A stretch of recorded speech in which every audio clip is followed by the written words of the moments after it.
Ladies and gentlemen, Michael Oren. One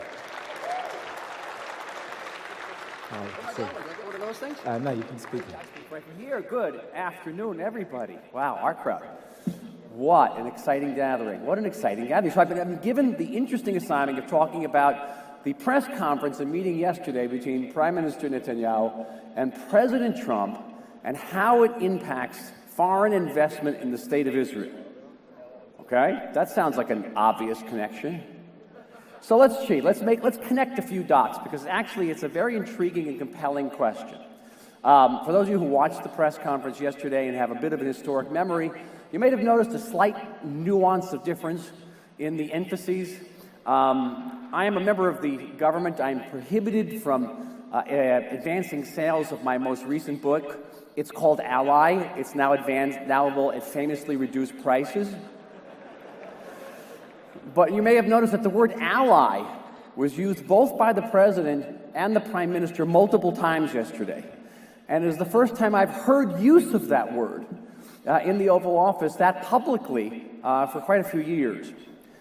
Basically, if you were to make a list of the type of issues and points that an Israeli audience would want to hear, every single one of them was made, from recognition of the suffering of the Jewish people during the Holocaust and after, the great accomplishments of the state of Israel in the face of seemingly overwhelming odds, the technological prowess of the Jewish state, our desire for peace, our shared democratic values, all of those talking points, in addition to greater flexibility on the peacemaking front. One of the great challenges that we faced in the previous years was a lack of flexibility on a peacemaking front. We were so locked into one particular program, the two-state solution, which could be still one of the options, but now it can be one of the options, not the only option, gives us flexibility of moving forward, not just for us, but for the entire region, was a good message about the nature of the U.S. Israel relationship as not just a stable relationship, but as the deepest and most multifaceted alliance which the United States has had with any foreign country in its post-World War II period, because it includes not just a great shared values base, it is great spiritual values, but beyond that, it is a strategic and it is a technological alliance. Today, there are three great centers of innovation in the world. Two of them in the United States, one on the West Coast, one on the East Coast, and the other one is right here in the state of Israel. Three of them can be viewed almost as a single unit, which is why 300 major high-tech companies in the world, 200 of them American, have their R&D centers here. Apple, which never opened up an R&D center outside of the state of California, has not one but 3 R&D centers here. Israel leads the world in innovation, with one exception, by the way. We're number 2 after John Medved. Do you know who leads us in innovation? Switzerland. Now, I don't want to offend anybody in Switzerland, anybody from Switzerland here, but what is it, high-tech clocks? I don't quite get it, high-tech chocolate. It's chocolate farm. Is it? Okay, I got no reason for this. We're closing in on the Swiss. We're happy to share the stage with the Swiss. But here's the difference. We're a country of 8 million people. We're a country of 8 million people, and we account for 26.5% of all the world's investment in cybersecurity. Think about that. And there's a reason why we are on that list of intelligence gathering organizations, of security and cyber defense, along with small countries like China, the United States, and maybe Great Britain. We are punching about 200 times our weight. We have 200 times more investment in our automotive industry than does Great Britain. I want you to think about that. Have you seen Israeli cars driving on the street lately? You may see them, but you won't see drivers behind the steering wheel, because Israel's a world leader in the development of driverless automobiles. 200 times more investment in the state of Israel. Now, in my job as Deputy Minister in Diplomacy, I travel the world, and I'm listening mostly, as good ministers should do, to what people are telling me. I've recently come back from the Far East. I was in Japan and in South Korea. And I heard some very interesting things. These are countries that in the past believed that they had to hold Israel at certainly an arm's distance, because these countries were heavily dependent on Middle Eastern sources of oil, And they thought there was a trade-off, a zero-sum game. The degree to which they were closer to the State of Israel, it would make them more difficult to attain Middle Eastern energy sources. What they have begun to realize, and what we have known for some time now, is that our Sunni Arab neighbors, particularly our Arab neighbors in the Gulf, now look upon Israel not as an enemy. Increasingly, they look upon us as an ally, because we share the same interests and, frankly, the same fears. We agree on Iran. We agree on Syria. We agree on Hamas. We agree on ISIS. And that has brought us closer and closer together, and they know that we are there. The State of Israel is there to defend their interest as well. So by doing business with the State of Israel, if you're an Eastern Asian country, doing business with Israel will not only not impair your relationship with oil-producing Middle Eastern countries, it'll actually enhance your relationship with oil-producing Middle Eastern countries. Beyond that, these countries are experiencing challenges in terms of their demography.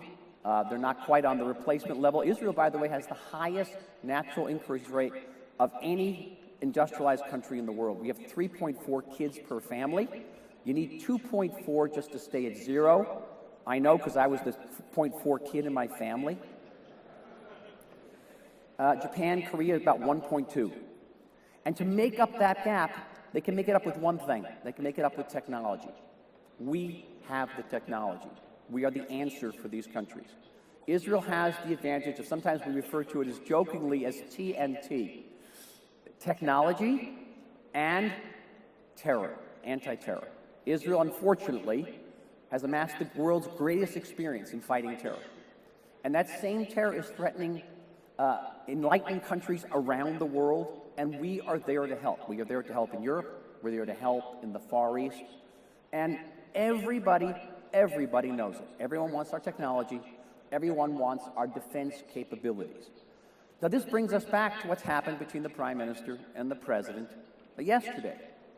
Because obviously there were tremendous differences, both in nuance and in substance, between the presidential press conference yesterday and previous press conferences, certainly of the last 8 years. But in one aspect, there's a similarity. It's a similarity that's very important for countries like Japan, South Korea, Australia, Africa, countries that were heavily dependent on a very proactive American foreign policy, an American foreign policy that was predicated on a projection of military force, of military commitments around the world.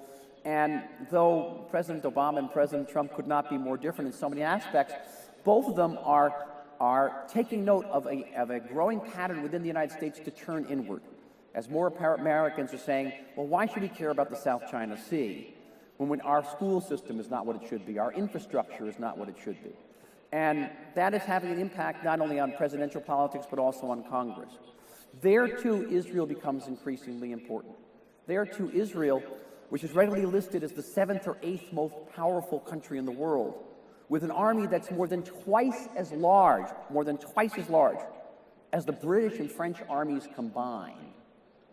Israel is to play a major role in world politics.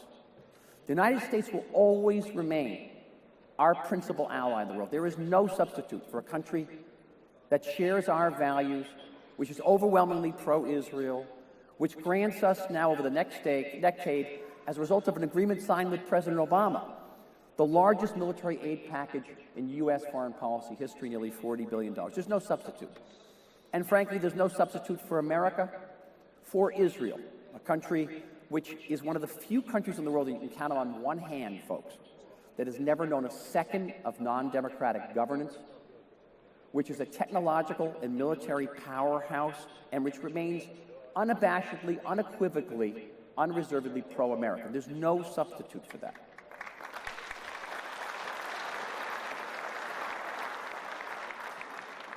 But we're living in a world where technology is so rapidly transforming.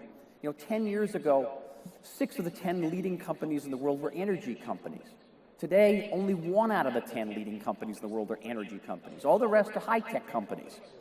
We are there. We've made, to use a Chinese expression, we've made the great leap. We've gone from being an agrarian economy to being a high-tech company. We didn't stop midway and make automobiles and transistor radios. We leapt forward, and we are there. We are leading in the 21st century. And so that press conference yesterday, which said all the right things about Israel and our relationship with our principal ally in the world, is also saying something about Israel's place in the world, both vis-a-vis just not the United States, but countries in East Asia, in Africa, and we hope also in Latin America very soon.